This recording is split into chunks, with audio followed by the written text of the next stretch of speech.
Bonjour, bienvenue, nouveau numéro de Megatrend sur Boursorama. Aujourd'hui, on vous parle d'IA, d'intelligence artificielle. Bonjour Guillaume. Bonjour David. Guillaume Hudevillers, gérant thématique chez CPRAM. Il faut qu'on reparle évidemment de cette start-up chinoise dont tout le monde a parlé il y a une quinzaine de jours. On en parle d'ailleurs un petit peu moins aujourd'hui, il faudra peut-être comprendre d'ailleurs pourquoi.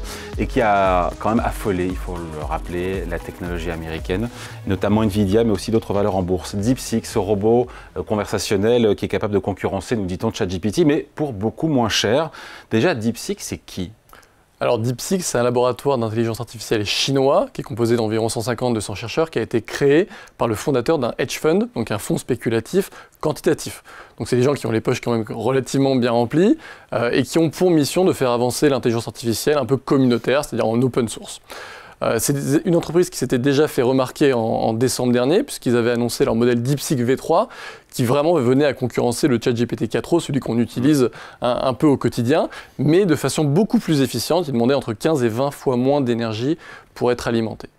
Bon, oui, et puis, donc, le 20 janvier dernier, la publication de ce fameux modèle R1 qui a affolé la toile, puisque là, il était capable de rivaliser avec les modèles de pointe, ceux qu'OpenAI appelle O1, capables de raisonner, c'est-à-dire d'adopter une pensée logique, structurée, et de résoudre des problèmes, donc notamment mathématiques, notamment financiers, sciences, etc. Donc c'est un peu là la révolution. Aussi performant que ChatGPT. Exactement. Aussi performant, donc pas plus performant, ça c'est important de noter quand même la différence, mais par contre beaucoup plus efficient, et c'est là leur force. Ils sont capables d'optimiser, de compresser les modèles pour les rendre beaucoup moins plutôt énergivores. Donc c'est une innovation vraiment concurrentielle. C'est une innovation concurrentielle, c'est plutôt une évolution d'ailleurs qu'une révolution, hein. C'est là un petit peu la différence. Il faut quand même rappeler que DeepSeek se base sur des modèles open source qui ont été créés par notamment Llama, de Meta, qui est la maison mère de Facebook.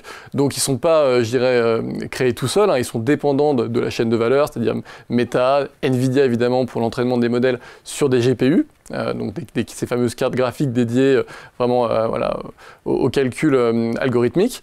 Donc je dirais que là où ils sont vraiment très très forts, c'est pour l'optimisation et l'efficience, plutôt que vraiment pour l'innovation de performance. Ouais, mais sans les milliards d'euros de Meta et d'Nvidia, etc., il n'y aurait pas eu de DeepSeek et R1. Exactement. En fait, ce qui a beaucoup affolé la toile, et notamment qui a créé un peu ce vent de panique sur les marchés le 27 janvier dernier, c'est que ce chiffre de 6 millions de dollars qui a été avancé, qui est ce fameux coût d'entraînement du modèle. Bon, en fait, il est vrai ou il est faux ? Non, en fait, il est faux. C'est une fausse idée qui a été véhiculée par les réseaux sociaux et qui, en fait, il est mal compris. Les 6 millions de dollars, ça représente que le coût électrique de l'entraînement de la phase finale du modèle. Donc c'est une toute petite partie des coûts, ça ne prend pas en compte le coût total de l'infrastructure nécessaire, qui est estimé à plusieurs milliards de dollars. Hein, mais qui a payé ça ? Le fonds spéculatif derrière. Et puis, évidemment, ça ne prend pas en compte les salaires, la recherche et développement, la structuration de la donnée, l'achat de la donnée, la maintenance, le refroidissement des serveurs. Donc c'est vraiment qu'une toute petite partie, et ça a été sorti du contexte, mais ça a emmené, je dirais, un vent de panique sur les marchés, et tout le monde s'est posé cette fameuse question, de la rentabilité des CAPEX, des hyperscalers, quand on dépense 400 milliards. Hyperscalers, c'est les gens de la tech qui ont mis des tombereaux de milliards de dollars. Exactement, c'est Meta, c'est Microsoft, c'est Amazon, Google, qui dépensent sur les 2 dernières années environ 400 milliards de dollars cumulés, qui vont dépenser 330 à 350 milliards de dollars en 2025 pour justement construire cette infrastructure de l'IA. Et cette infrastructure, elle n'existe quelque part que pour répondre à une demande. Et si on a des modèles qui sont beaucoup plus efficients, on peut se poser la question de savoir est-ce qu'il faut la construire. Donc pourquoi ça fait autant de bruit ? C'est parce qu'on ne l'a pas vu venir. Et pourquoi on en parle beaucoup moins 2 semaines après ? C'est parce que finalement, le vrai coût n'est pas 6 millions de dollars et c'est bien plusieurs milliards de dollars. Effectivement. Donc là, c'est là où beaucoup de partisans de l'intelligence artificielle ont avancé cette loi, ce fameux théorème de Jevons, qui met en lumière et qui postule qu'à mesure qu'une ressource devient bien plus efficiente, son coût de production réduit et donc la demande augmente de façon un peu exponentielle. Exactement. Et donc le coût de l'inférence, s'il baisse significativement, l'inférence c'est l'exécution d'un modèle qui est entraîné, hein, donc c'est quand vous faites une demande sur ChatGPT, on parle d'inférence. Et bien ce coût de cette demande, elle va diminuer. En règle générale, chaque année, c'est par un facteur de 4. Là, c'est beaucoup plus grâce à l'optimisation qui est avancée par DeepSeek. Et donc ça va permettre... Donc c'est comme une vraie évolution, c'est pas une révolution. Exactement, c'est une évolution. Concrètement, ils ont fait quoi alors ? Eh ben, ils ont utilisé en fait un petit peu tout ce qui existait de mieux dans la sphère de l'open source en termes de modèles et d'architecture algorithmique. Donc là, ça devient un petit peu compliqué, évidemment.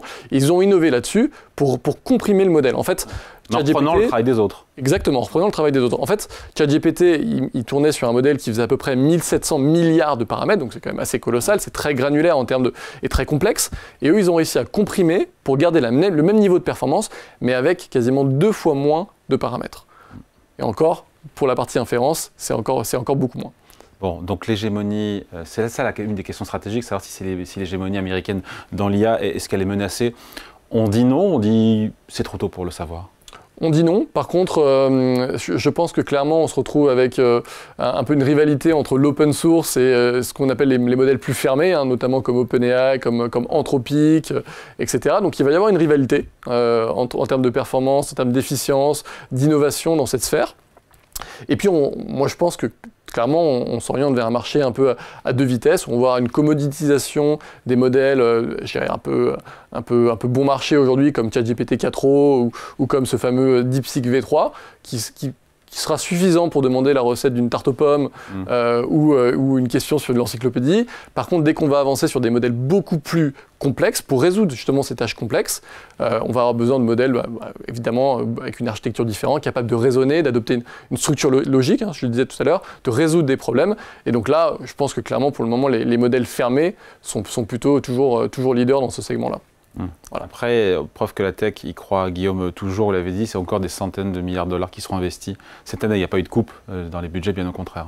Exactement. C'est une des choses qui a permis au marché de rebondir d'ailleurs, en fait, puisque au même moment, on a eu 3 choses, je dirais. Un, c'est l'annonce de ce fameux projet Stargate, 500 milliards d'investissements d'ici à 2029, donc justement pour fournir le besoin en puissance de calcul à OpenAI, pour faire face à la demande. Ensuite, on a eu la confirmation des CAPEX, donc ces dépenses de capital, de la part des grands fournisseurs de cloud public. On a eu Meta d'abord, ensuite Alphabet. 65 milliards pour Meta, Google 75 milliards pour 2025, juste pour 2025. Et Amazon 100 milliards qui a été confirmé hier soir. Donc on est sur un total en hausse de 30% par rapport à 2024, qui était déjà une année en hausse de 50%. Donc là, on parle effectivement, je dirais, clairement d'un signe de confiance dans la construction de cette infrastructure. Et puis on rappelle quand même que chez les 3 gros hyperscalers, donc AWS, Azure et Google Cloud, les 3 sont contraints en termes d'offres aujourd'hui. C'est-à-dire qu'il n'y a pas assez d'offres de puissance de calcul pour répondre à la demande. Ouais. Sachant qu'on rappelle qu'au sein des entreprises, 90% des projets AI sont encore en phase de projet, ne sont pas en phase de production. Ouais. Donc voilà, après l'IA se déploie, on va finir là-dessus parce qu'il faut rêver un petit peu, aujourd'hui on le voit bien digitalement, mais bientôt on le verra aussi dans le monde physique. Il y a plusieurs vagues d'innovation qui sont en train de s'accélérer. Tout va très vite. On est passé de l'IA prédictive à l'IA générative avec ChatGPT. Maintenant, on parle d'IA agentique, c'est ces fameux agents capables de prendre des décisions, de planifier, de raisonner, etc. Donc ça va être une véritable révolution. Et on va partir bientôt, c'est ce que disait Jensen Huang, le patron de NVIDIA, vers l'IA physique, donc la capacité d'interagir avec le monde physique. On passe du monde digital vraiment à notre quotidien avec la conduite autonome, les robots humanoïdes, etc. L'histoire s'accélère et très vite. Merci beaucoup. Explication, c'est très clair. Signé Guillaume Huneviller, gérant thématique chez CPRM. Merci. Merci David. Megatrend revient très vite sur Boursorama.